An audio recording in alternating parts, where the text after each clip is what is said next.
Hurricane Sandy.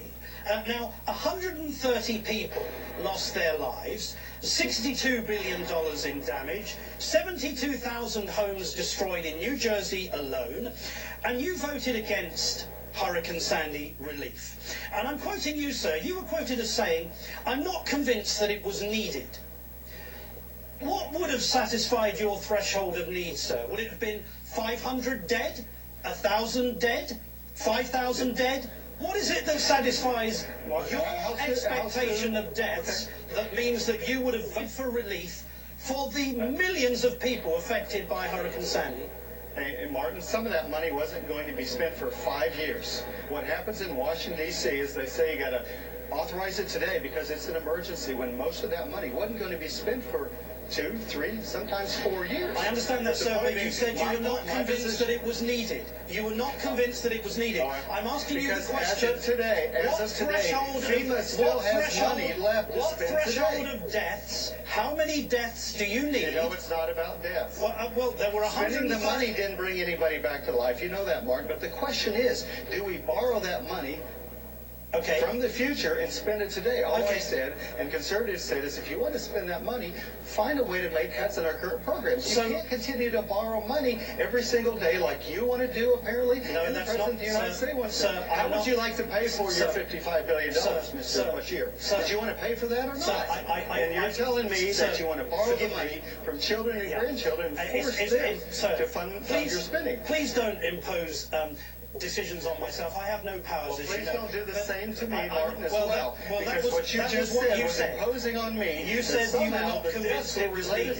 You said it was not. Okay, absolutely. And you know what the balance was? In the light of what you just said, sir, can you explain to me why you voted in favour of $380 million in agriculture disaster aid? Has that got anything to do with the fact that you come from a farming family? Why did you vote for that?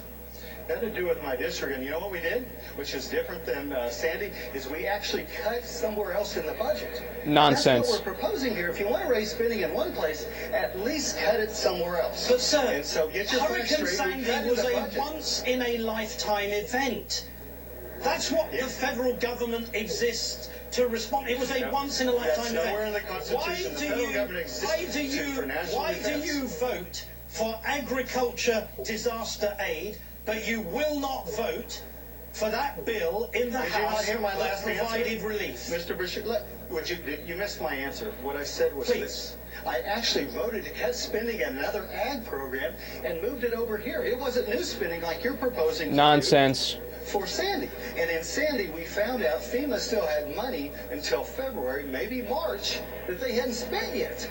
And they weren't going to spend this money that was given to them for 2, 3, or 4 years. All I'm saying is sometime, someday, and the day is actually going to be Friday morning, we're going to wake up and actually find out maybe we're going to cut a little spending in Washington.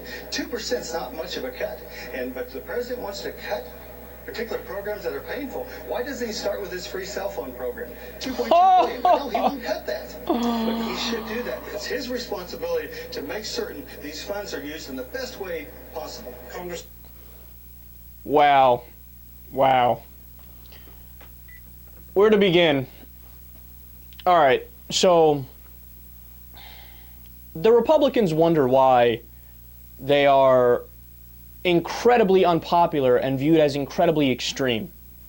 You know, something like disaster relief is one of those things where you can put partisanship aside for a vote on disaster relief. Your fellow Americans just had their property, their homes, their lives destroyed, and they need help. So to his last point, oh yeah, no, FEMA already had money, they didn't spend it, so this would have been wasteful. Well, the way FEMA is structured, you have to use that money for very specific things. What was allocated in the Sandy relief bill was for more kitchen table things like, oh hey, food, shelter, things of that nature to literally help the families that need it the most.